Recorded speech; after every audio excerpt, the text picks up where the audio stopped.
प्रेरितन जा कम अध्याय 28। माल्टा टापूअ ते पौलुस। जॾहिं असां सुरक्षित किनारे ते पहुची वियासीं त पोइ उते असांखे ख़बर पई कि इन टापूअ जो नालो माल्टा आहे। उतां जे रहवासियुनि असां सां ॾाढो दया भरियो व्यवहार कयूं।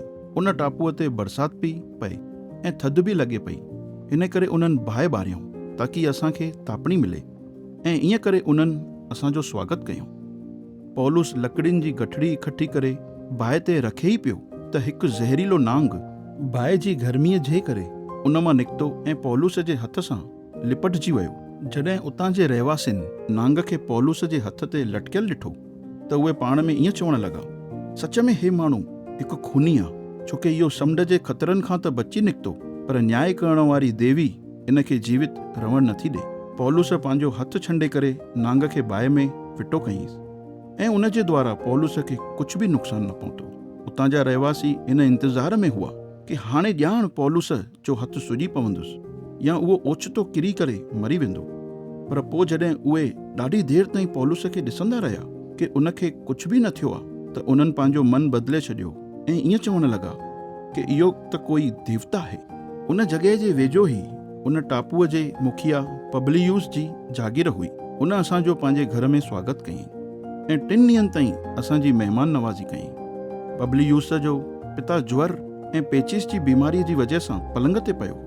पौलुस उन सां मिलण जे लाइ अंदरि वियो ऐं संदसि जे लाइ प्रार्थना कयईं ऐं उन जे मथां पंहिंजा हथ रखी उन खे ठीकु कयईं। इन जी वजह सां उन टापूअ जा माण्हू जेके बीमार हुआ उहे बि पौलुस वटि अचण लॻा ऐं परमेश्वर उन्हनि खे बि पौलुस जे द्वारा ठीकु कयईं। इन करे उतां जे रहवासियुनि असांजो मान सम्मान कयो ऐं पोइ जॾहिं असां पाणीअ जे जहाज जे रस्ते उतां वञण वारा हुआसीं त उन्हनि उहे सभु शयुनि जो असांखे प्रावधान करायऊं जेकी असांखे ज़रूरत हुई।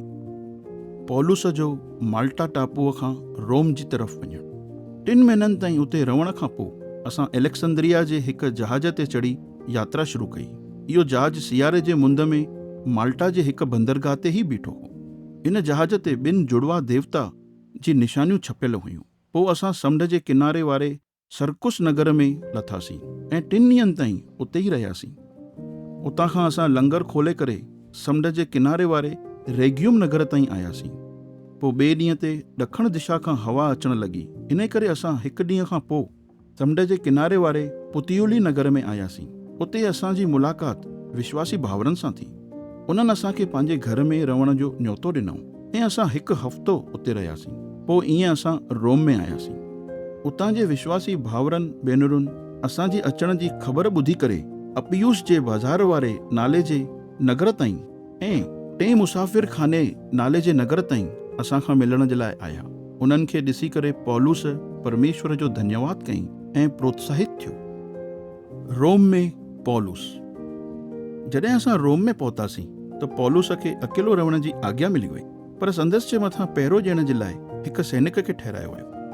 3 ॾींहंनि खां पोइ पौलुस उतां जे यहूदी अॻुवनि खे सॾु करायईं ऐं पोइ जॾहिं उहे अची इकट्ठा थिया त पौलुस उन्हनि खे ईअं चवणु लॻो, हे भाउरो, मां न त पंहिंजी जातीअ जे ख़िलाफ़ कोई गुनाह कयो आहे ऐं न ई पंहिंजे पूर्वजनि जे परंपराउनि जे ख़िलाफ़ में कुझु कयो आहे, पर तंहिं हूंदे बि यरूशलेम में मूंखे कैद में रखियऊं ऐं पोइ मूंखे रोमिन जे हवाले कयो वियो। रोमिन मुंहिंजी जांच कई ऐं पोइ मूंखे आज़ादु करणु चाहियो, छोकी उन्हनि खे मूं में मौत जी सज़ा जे लाइक़ु काई ॻाल्हि न मिली।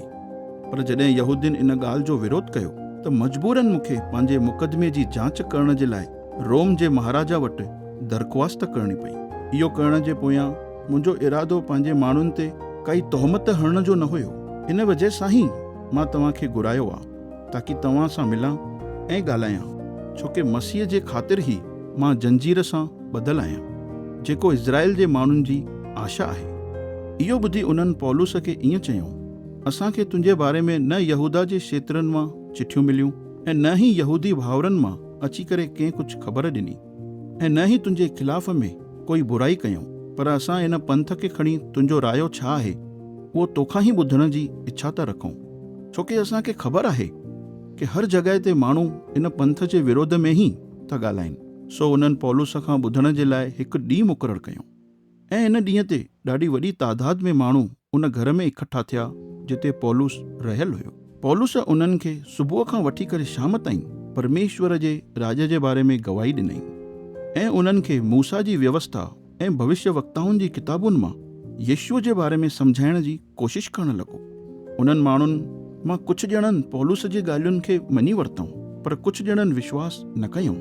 पोइ उहे पाण में हिक ॿिए सां सहमत न थिया ऐं पोइ जॾहिं उहे उतां वञणु लॻा त पौलुस हिकु ॿी बि ॻाल्हि चयईं।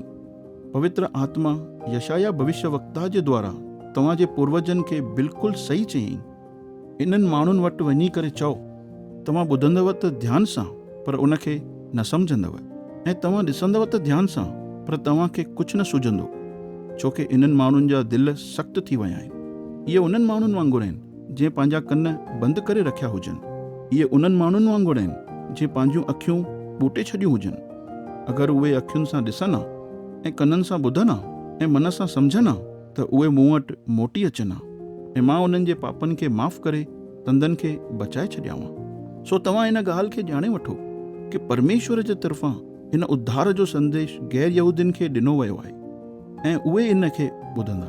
जॾहिं पौलुस इहा ॻाल्हि चयईं त यहूदी पाण में ॾाढी बहस करणु लॻा ऐं उतां हली विया। पौलुस पूरा 2 साल पंहिंजे भाड़े जे घर में रहियो।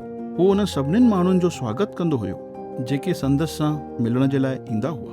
उहो बिना डप जे ऐं बिना काई रुकावट जे परमेश्वर जे राज जो प्रचार कंदो रहियो ऐं प्रभु यीशु मसीह जे बारे में सिख्या ॾींदो रहियो।